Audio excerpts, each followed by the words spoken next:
अस्सलामुअलैकुम रहमतुल्लाहि वबरकातुहू। पिछली वीडियो में हमने 2.4 का क्वेश्चन नंबर 1 किया था। उसमें हमने 2 पार्ट्स किए थे, बाकी 2 मैंने छोड़ दिए थे। वो आप लोगों ने ट्राई किए होंगे, उम्मीद है। तो आज अब हम क्वेश्चन नंबर 2 कर रहे हैं, 2.4 का। उसके बाद क्वेश्चन नंबर 3 को भी देखेंगे। तो इसमें वो कहते हैं कि हमने लॉज जो से हैं उनको फॉलो करके अपने ये जो सी स्टेटमेंट लिखी है क्वेश्चंस आपके सामने, इसको हमने प्रूव करना है। तो इसको प्रूव करेंगे हम अपने, देखते हैं अपने लॉज को फॉलो करते हुए इसको हम प्रूव करने की कोशिश करते हैं। एक लॉ हमने देखा था कि ये जब बेसिस सेम हो और कोई चीज़ मल्टीप्लाई हो रही है तो उसकी जो सी एक्सपोनेंट्स हैं वो m+n मीन ऐड होते हैं, और अगर वो डिवाइड हो रहे हैं तो वो माइनस होते हैं। बस हमने इन्हीं रूल्स को देखना है और अपने क्वेश्चंस सॉल्व करने हैं।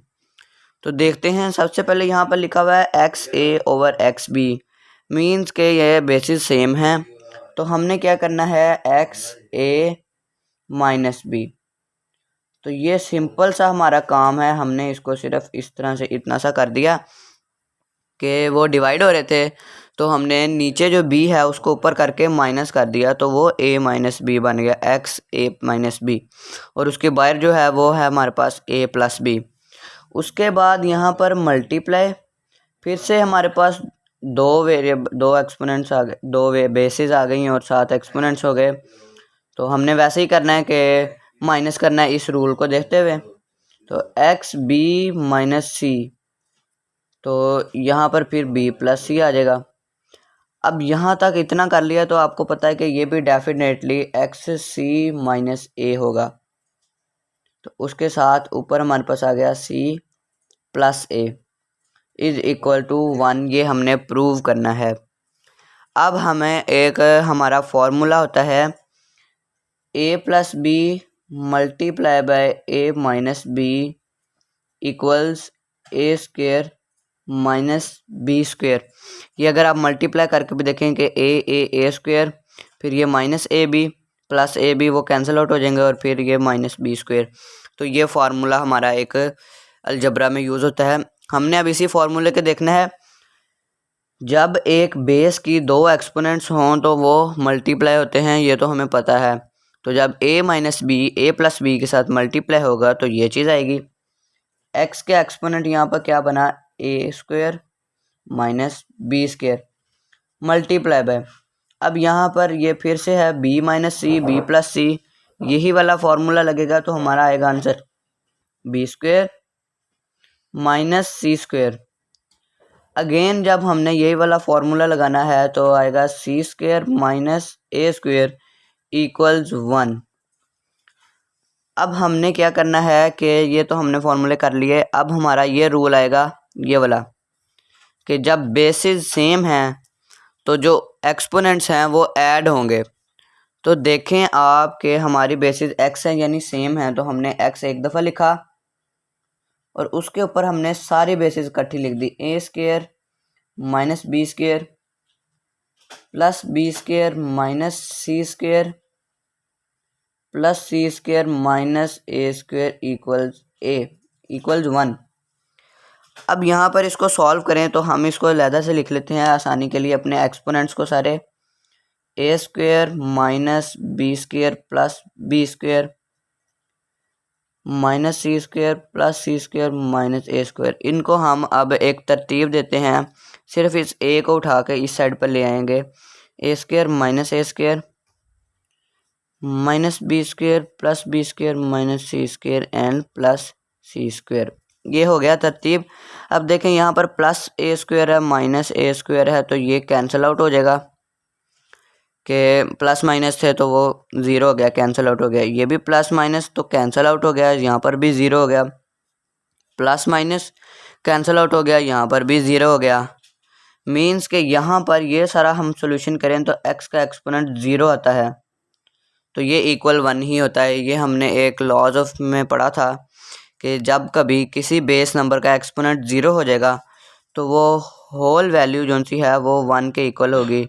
तो हम इसको 1 = 1 कह सकते हैं। तो ये हमारा यहाँ पर क्वेश्चन जो है वो प्रूव हो गया। ये हमारा नेक्स्ट क्वेश्चन है, क्वेश्चन नंबर 3 का। इसको हमने सिंप्लीफाई करना है, वही again using laws of exponents. तो इसको स्टार्ट करते हैं। सबसे पहले हम इन नंबर्स को, जो बड़े नंबर्स हैं, इनको हम फैक्टराइज कर लेते हैं, मीन्स के फैक्टर बना लेते हैं। उसके बाद हमने, क्योंकि यहाँ पर फैक्टर लगाने हैं, तो हम उसके हिसाब से करेंगे। सबसे पहले है 27, 3 से होता है 3, 9 time 27, 3 3 time 9, 3 1 time 3, 3 cube is equal 27। ये इसके 27 के बन गए। उसके बाद 60 आता है 2 30 time, 2 15 time, 3 5 time and 5 1 time. इस फैक्टराइजेशन का भी ये रूल होता है कि आपने छोटे से या स्टार्ट करना है और प्राइम नंबर्स को स्टार्ट करना है। तो इसी तरह हमने किया है। अब ये देखेंगे 2 2 दफ़ा है, तो हम इसको 2 स्क्वायर लिख लेंगे।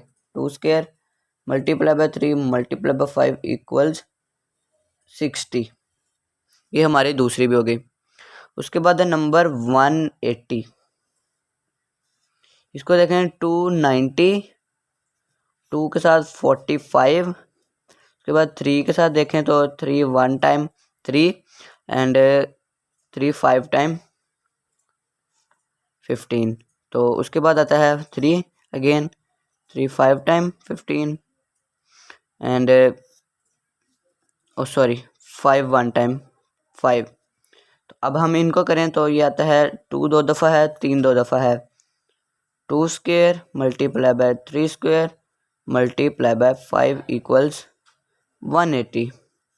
अब हमने ये नंबर्स हमारे पास आ गए। अब हमने इनको अपने क्वेश्चन में पुट आउट करना है। अब देखें तो 2 1/3 वैसे ही आ गया हमारे पास। उसके बाद 27 की जगह हम 3 क्यूब लिख देंगे 1/3 मल्टीप्लाई बाय 60 की जगह हम लिख रहे हैं 2 square multiply by 3 multiply by 5 और इधर हमने लिख दिया 1/2। इस तरह से ये हमारे 60 के फैक्टर्स हो गए। डिवाइड हो रहा है, डिवाइड का निशान लगाया। 180 की जगह हमने ये लिखना है 2 square multiply by 3 square multiply by 5 और 1/2। 4 है तो 4 का हमें पता है 2 स्क्वायर होता है और इसके साथ आएगा -1/3 मल्टीप्लाई बाय 9 है तो ये होगा हमारा 3 का स्क्वायर, तो यहाँ पर आ जाएगा 1/4। अब जहाँ पे हमने रूल पढ़ा था कि अगर एक बेस के 2 हैं एक्सपोनेंट्स और ब्रैकेट में के साथ डिफरेंस हो रहा है तो हमने उनको मल्टीप्लाई करना है, तो हम उनको मल्टीप्लाई करेंगे। और अगर कुछ नंबर सेम नंबर सब के पास एक जैसे एक्सपोनेंट्स हैं तो हमने उनको अलग-अलग से डिवाइड कर देना है, डिस्ट्रीब्यूट कर देना है। तो हम उसी तरह करेंगे। यहाँ पर है हमारा क्वेश्चन में 1/3, इसको इस तरह लिखा। अब जब हम इसको डिस्ट्रीब्यूट करेंगे तो 3 मल्टीप्लाई बाय 1/3 तो वो 3 3 से कैंसिल आउट होके सिर्फ 3 बचेगा। इसी तरह मल्टीप्लाई करके 2 स्क्वायर को जब हम मल्टीप्लाई बाय 1/2 करेंगे तो वो भी कैंसिल आउट होके 2 रह जाएगा।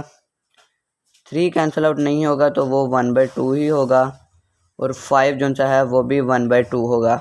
इस तरह से उसके बाद जैसे कि ये इस तरह किया, यहाँ पर भी देखें जब 2 square multiply by 2 square multiply by 1/2 तो ये इसके साथ कैंसिल आउट हो जाएगा, सिर्फ 2 बचेगा। इसी तरह से 3 का भी है, वो भी जब स्क्वायर कैंसिल आउट हो जाएगा सिर्फ 3 बचेगा। लेकिन 5 के पास कुछ नहीं है तो 5 जो सा है वो 1/2 साथ ही ले गया। अब जब हमने 2 स्क्वायर 2 मल्टीप्लाई बाय -1/3 करेंगे तो ये आएगा -2/3। तो ये हमारा 2 है, यहाँ पर हमने लिख दिया -2/3 मल्टीप्लाई बाय, जब हमने 2 को मल्टीप्लाई बाय 1/4 करना है तो ये 1 और ये 2 तो ये हमारा 1/2 आएगा। तो हम क्या करते हैं कि यहाँ पर 3 1/2 लिख देते हैं, क्योंकि हमने सॉल्व करके 1/2 आना है। ये कुछ अगर हम स्किप भी कर दें तो नॉट अ बिग प्रॉब्लम। तो हमने इसको इस तरह कर लिया। तो उसके बाद देखें कि ये सारे नंबर्स ऊपर वाले मल्टीप्लाई हो रहे हैं, नीचे वाले मल्टीप्लाई हो रहे हैं और डिवाइड हो रहे हैं। कहीं पे प्लस माइनस का कोई निशान नहीं है। इसका मतलब हम इन सब को कैंसिल आउट कर सकते हैं अगर वो होते हैं तो। देखें यहाँ पे सबसे पहले ऊपर है 2 1/3, नीचे कहीं पर है नहीं है, तो ये नहीं हो सकता। 3 है, सिर्फ सिंपल 3 एक्सपोनेंट 1 लेके। अब यहाँ पर देखें तो ये भी एक्सपोनेंट 1 वाला 3 है, तो ये इसके साथ कैंसिल हो गया। अब ये 2 है और ये 2 है। ये 3 1/2 है, 3 का एक्सपोनेंट 1/2, ये भी 3 का एक्सपोनेंट 1/2, ये भी कैंसिल आउट हो गया। 5 का एक्सपोनेंट 1/2, 5 का एक्सपोनेंट 1/2, ये भी ख़त्म हो गया। अब हमारे पास क्या बचा? 2 1/3 और 2 - 2/3। अब हमने क्या करना है कि ये हमारे पास नीचे है तो x के एक्सपोनेंट जो सा है वो नेगेटिव है, तो हम इसको ऊपर ले जाते हैं ताकि हमारा एक्सपोनेंट पॉजिटिव हो जाए। तो ये 2 1/3 प्लस 2/3 हो जाएगा। जब ऊपर जाएगा बेसिस सेम तो हम एक्सपोनेंट्स ऐड कर देंगे इस तरह से। अब ये हमारे पास आएगा 2 3 और 1 + 2, तो ये हमारे पास आएगा 3/3। तो जो 2 है वो हमारा यहाँ पर इसका आंसर हो गया। ये हमारा क्वेश्चन यहाँ पर कंप्लीट हो गया। उसके बाद एक्सरसाइज 2.4 क्वेश्चन नंबर 3 का पार्ट 3 है ये जो लिखा गया। क्वेश्चन नंबर 2 मैंने स्किप किया है, वो इसलिए कि जो सा है वो सिमिलर एज क्वेश्चन 1 है, तो उसको आप खुद ट्राई करें तो वो आपसे सॉल्व होगा। अगर नहीं होता तो आप मुझे बता सकते हैं, मैं आपको ज़रूर कोशिश करूँगा उसको भी हल करने की। तो उसके बाद हम क्वेश्चन नंबर 3 को करते हैं। तो इसको देखें तो यहाँ पर क्वेश्चन लिखा है 5 स्क्वायर और ऊपर 3 है, divided by 5 square exponent again cube आ गया। तो यहाँ पर हमने रूल्स पढ़ते हुए, पिछली वीडियो में हमने रूल्स पढ़ते हुए, लॉज पढ़ते हुए एक ये बात हमने देखी थी कि अगर जिस तरह से ब्रैकेट के साथ 2 एक्सपोनेंट्स आ जाएं, इसका मतलब कि वो हमारे मल्टीप्लाई होते हैं। लेकिन अगर वो जो उनसे हैं वो एक एक्सपोनेंट के ऊपर दूसरा एक्सपोनेंट आ जाए तो उसका क्या मतलब होता है? तो वो हमने देखा था कि अगर एक एक्सपोनेंट के ऊपर दूसरा एक्सपोनेंट है तो इसका मतलब है कि जो लास्ट पे सबसे ऊपर लिखा गया है वो नीचे वाले का है। मीन्स यहाँ पर देखें ये जो सा है यहाँ पर 5 के क्यूब, इसका मतलब ये है कि 5 का एक्सपोनेंट तो स्क्वायर हो गया। अब ये जो 3 है ये इस 2 का एक्सपोनेंट है, मीन्स 2 का एक्सपोनेंट 3 है। जो भी आंसर आएगा वो हमारा 5 का एक्सपोनेंट होगा। तो इसको देखें तो 2 × 2 × 2 3 टाइम्स क्यूब था, तो 2 2 4 4 2 8, तो हमारे 5 का एक्सपोनेंट 8 होगा। इसी तरह यहाँ पर देखें अब कि ये हमने जिस तरह सॉल्व किया तो 8 आया, 5 का एक्सपोनेंट 8 हो गया हमारे पास। अब डिवाइडेड बाय, अब देखें कि ये ब्रैकेट के साथ स्प्लिट हो गया, इसका मतलब कि ये 3 भी 5 का एक्सपोनेंट है और 2 भी 5 का एक्सपोनेंट है। तो जब हम इनको मल्टीप्लाई करेंगे तो आएगा 3 2 × 6, तो ये 5 के 6 आ गया। अब आपको पता है कि जब कोई नंबर डिवाइड हो रहा हो और बेसिस सेम हो तो उनके एक्सपोनेंट्स को हम माइनस करते हैं। तो हमारे पास बेस सेम थी 5 और डिवाइड हो रही थी, तो हमने किया 8 - 6, तो हमारे पास आया 5 स्क्वायर। 8 में से 6 2 5 स्क्वायर। 5 स्क्वायर मीन्स 5 × 5, तो 25 इस क्वेश्चन का हमारा आंसर हो गया। क्वेश्चन नंबर 4 भी बिल्कुल इसके सिमिलर है, इसके जैसा ही है। उसमें भी इसी तरह से एक एक्सपोनेंट्स हैं और एक इस तरह से हैं, उनको हमने सॉल्व करना है। तो यहाँ पर हमारी एक्सरसाइज 2.4 भी ख़त्म हो गई। नेक्स्ट हमारा कॉन्सेप्ट है कॉम्प्लेक्स नंबर्स का, उसको हम नेक्स्ट वीडियो से स्टार्ट करेंगे। तो यहाँ पर 2.4 ख़त्म हुई, और अगर किसी चीज़ का डाउट हो तो आप मुझसे पूछ सकते हैं। तब तक के लिए अल्लाह हाफिज़।